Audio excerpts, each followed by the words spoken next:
Otep, cher Camille, je vais parler avec vous aujourd'hui de l'énergie sexuelle et de la sexualité sacrée. L'énergie la plus difficile à gérer, à maîtriser, c'est bel et bien l'énergie sexuelle. On va dire que c'est l'une des énergies les plus difficiles à maîtriser. L'énergie sexuelle est responsable de la vie. L'énergie sexuelle, on va retrouver son action dans toute forme de vie, que ce soit euh, la vie des plantes, que ce soit la vie des animaux, que ce soit la vie des humains. Sans cette énergie sexuelle, la vie ne peut être créée et la vie ne peut se perpétuer. Le monde dans lequel nous vivons est organisé par des personnes qui connaissent très bien le plan mystique et ils savent très bien quels sont les effets d'une mauvaise utilisation de l'énergie sexuelle.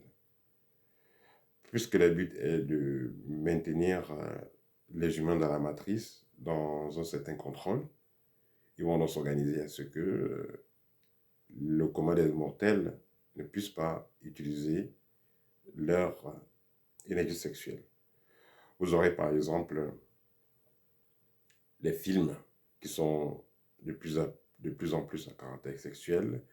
Vous avez même les dessins animés, même les dessins animés, vous allez trouver un dessin animé à caractère sexuel, et même les versions euh, en X, donc il y a que ce soit Dragon Ball Z, beaucoup de dessins animés, vous aurez les versions perverses quoi, en X. Alors, vous aurez aussi le porn un peu partout, vous allez dans les réseaux sociaux, Instagram, Facebook et tout ça, aucune vidéo, aucune photo ait des millions de vues. Il faudra qu'il y ait un bout de fesse là, et c'est tout, le tour est joué, et vous aurez beaucoup de vues. Également, la société va mettre assez de produits chimiques dans les aliments qui sont consommés par la plupart des personnes. On va mettre des produits chimiques, on va mettre des hormones qui vont euh, perturber le fonctionnement de l'énergie sexuelle. C'est pourquoi vous verrez que de plus en plus d'hommes ont des problèmes sexuels, d'impuissance, faiblesse sexuelle et tout ça. Et les femmes également ont des problèmes de fertilité de plus en plus. Parce que il y a des produits chimiques qui sont mis dans ces aliments-là pour perturber le fonctionnement de l'énergie sexuelle. Il sera donc important pour tout chercheur, pour tout jeune kamique qui veut avoir une meilleure utilisation sexuelle, déjà de prendre conscience des pièges qui sont mis sur son chemin afin de pouvoir les éviter et afin de pouvoir, bien entendu, bien utiliser son énergie sexuelle.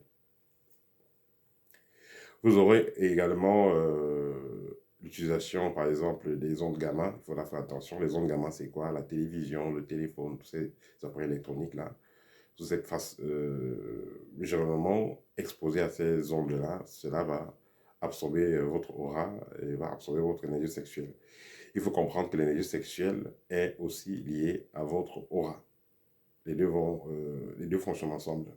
Vous avez une bonne énergie sexuelle, vous aurez une bonne aura. Vous avez une mauvaise aura, vous aurez une mauvaise énergie sexuelle. Il sera important également de prendre conscience que chaque fois que vous êtes en contact sexuel avec une personne, il y a un transfert de données, comme avec les ordinateurs, comme avec une clé USB et un ordinateur. Il y a un transfert de données, il y a un transfert de fréquence, il y a un transfert d'historique karmique. Vous allez dire que bon, il y a certains hauts initiés, certaines superstars qui ont beaucoup de partenaires sexuels, mais ils continuent à évoluer. Attention, moi je parle ici du commun du mortel. Mais pour ceux qui sont déjà avancés et qui ont des rapports à gauche, à droite, ils savent ce qu'ils sont en train de faire. Alors, l'énergie sexuelle euh, est aussi perturbée, est aussi détruite par des couches de nuit. Les couches de nuit détruisent votre énergie sexuelle. vous êtes une personne qui avait eu beaucoup de couches de nuit, vous avez constamment des couches de nuit, il faut comprendre que quelqu'un est en train de détruire votre énergie sexuelle. Et dans des commentaires, une fois, quelqu'un a dit que chaque fois qu'elle avait un grand projet qui venait sur la main, il y avait, voilà, il y avait des couches de lui qui s'invitaient dans sa vie. Ça, c'est l'écrite réalité. Vous devez faire attention à cela. Puisque l'énergie sexuelle est responsable de votre transformation, que ce soit financière, que ce soit au niveau de la santé, que ce soit au niveau même du fonctionnement de votre cerveau, l'énergie sexuelle est très importante. Il y a donc des personnes qui vont consciemment décider de vous absorber cette énergie-là. Et une fois que cette énergie est absorbée, vous ne pouvez pas créer de bonnes choses, vous ne pouvez pas vous transformer. C'est pourquoi certains sorciers vont passer par des couches de nuit pour absorber l'énergie sexuelle, ou même le faire physiquement. Alors, je fais dans ce partage avec vous pour vous faire comprendre que l'énergie sexuelle a plusieurs façons d'être perturbée, il y a plusieurs façons, il y a plusieurs systèmes qui sont là pour empêcher aux humains d'utiliser l'énergie sexuelle. On fait comprendre que c'est bon de se masturber, c'est bon voilà, c'est bon d'avoir des rapports en désordre, comme vous voyez dans les films par exemple, parce que c'est une forme d'éducation, on transmet un message à la jeunesse. Voilà, avoir des rapports avec qui on veut, quand on veut, où on veut, c'est ce qu'on fait comprendre aux gens. Mais plus les gens vont faire ça, plus les gens vont être sous contrôle et plus les gens auront moins les gens auront la force de pouvoir réellement prendre au contrôle, prendre au contrôle leur propre destinée. Donc, premièrement, vous devez comprendre que au niveau où vous êtes, vous avez beaucoup de potentialité. Et c'est pourquoi les choses sont organisées comme ça et deviennent de plus en plus, les choses deviennent de plus en plus concrètes. C'est-à-dire que on impose, ou alors genre, on propose et on impose même subtilement aux humains un certain type de comportement.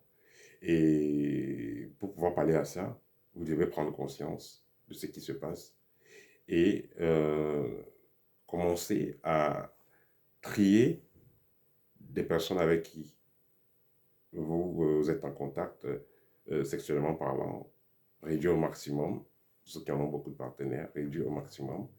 Et aussi noter que il est parfois bien de garder l'abstinence. Voilà, vous n'êtes pas obligé d'avoir des rapports chaque semaine, chaque mois, chaque jour, vous n'êtes pas obligé. Parfois, quand vous avez vraiment envie, vous avez des pulsions, c'est parce qu'il y a un regain d'énergie.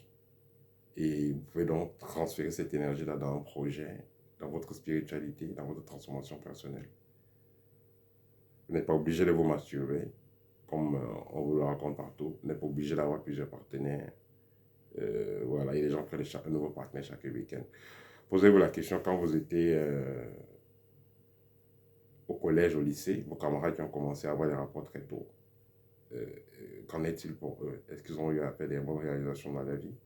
Ce n'est pas le cas. Vous allez voir qu'ils n'ont pas évolué, ils sont restés comme ils étaient. Il y a cela 10 ans, 15 ans, 20 ans, ils sont restés comme ils étaient. Ceux qui ont commencé à avoir des rapports un peu plus tard, ils ont pris le temps un peu de se transformer.